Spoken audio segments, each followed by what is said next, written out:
I think you're completely right. And they've done studies actually to just walking in nature it helps people's blood pressure and things like that. And Hmm. also, if you have a community, a housing block, the more trees you have, the less crime and the happier the people are who live there. Hmm. Even if it's just a couple trees, they've done Yeah. studies where they've compared the exact same buildings, look exactly alike, same number of people, and they've just planted a few trees, and that made all the difference. There's a Now, great book called Your Brain on Nature, written by a doctor at Harvard Med School.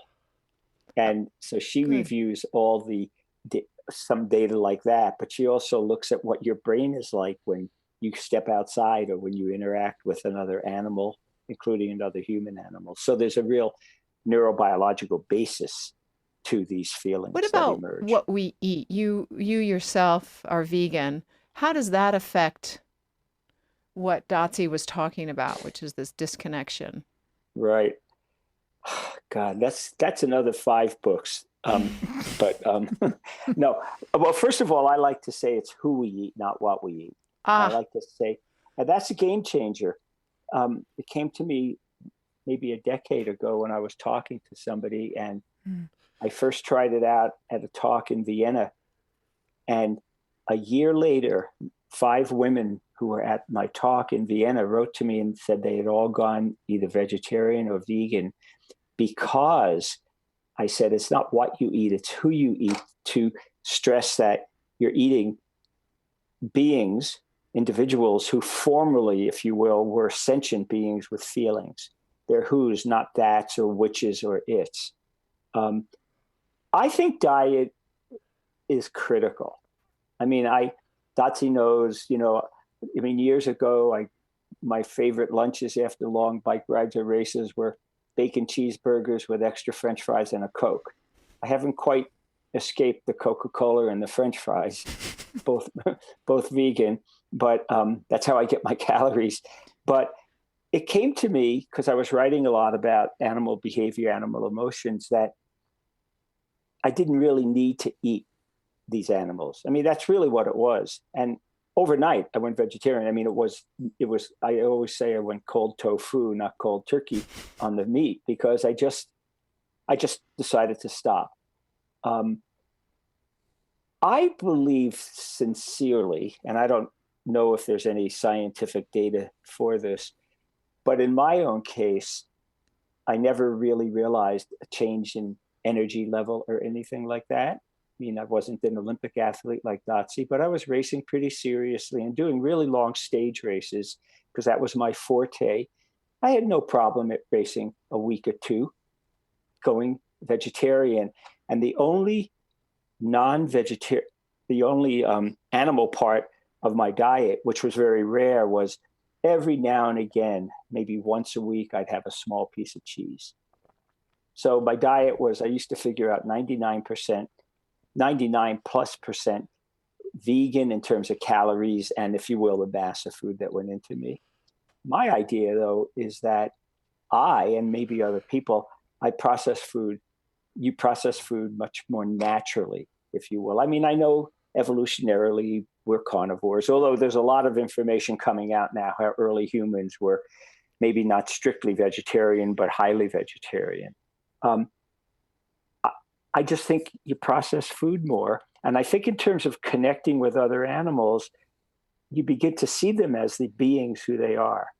I mean, I really mean that. And I think some people think I'm an ass or something like that because they'll order a hamburger, but it's really a cow on a bun, or a bacon, lettuce, and tomato Mhm. sandwich is really a babe lettuce and tomato sandwich. And so I think what happens is as you change your diet, and I can say this with a lot of my friends, um, they connect in a different way to Do you other think we animals. create this dissonance mostly out of convenience? Or do you think that, we've got a lot of dangers facing us with this disconnection continuing to happen on a broad scale? Mm-hmm. So why, like we just went through the floods in North Carolina, and there was, I saw literally hundreds of pictures that I didn't want to see. Um, Over 5,000 pigs drowned, Mm-hmm. literally millions of chickens did is they got abandoned. They were used and abused, and then they just abandoned them in their cages that they couldn't get out of and drowned. And then conversely, you're seeing multiple, quote, heroes, which they are, but saving dogs and cats from the floodwaters. So that's obviously just a very specific example of a dissonance of living, breathing, sentient beings that just have different faces, maybe different tails. Pigs' tails are cuter, in my opinion. What is that dissonance from? Convenience? What else? I think the dissonance is that so many people are familiar with companion animals, such as dogs and cats, for example, and they create this false dichotomy: companion animals, food animals, clothing animals, however you want to describe them. And that's why I always say to people, would you do it to your dog? Would you let your dog grow up on a factory farm or in a laboratory? And would you shoot your dog for fun? And what I do with that is bring it home to animals with whom they're most familiar. And I do a lot of work in China, and I remember people saying to me, how can you go there? They eat dogs and cats there. And I'd say, oh, well, I just left the United States where we eat cows and pigs and chickens and other non-human animals. And I only said it to drive home the point is, the question I ask is, why is it really more egregious to eat a dog than a cow? I mean, I know the answers, but dogs don't suffer less than cows, for example. So I think people make these false dichotomies in terms of the utility of an animal. Companion animals, on average, make us feel good. That's their utility, their use. Food animals nourish us. I got an email yesterday that I printed out and because I thought about our interview, and it dealt with compassionate conservation, actually. And the guy ended it saying, "Oh, all you fruity people, are you vegan, pot smoking, naive people? Why are you criticizing people for eating the animals who were put on earth as food?" And we hear that all the time. Yeah, that's a basic difference, I think, is we don't believe that animals are on the planet to serve us. We believe they have their own lives and their own purpose, their own meaning, their own right to be themselves. And you've written so many books that look at animals in a more personal way to get so that readers will understand that bees are not just these little things flying around and making honey for us, or and could sting us, right? Or that elephants aren't just big animals we can see in a zoo.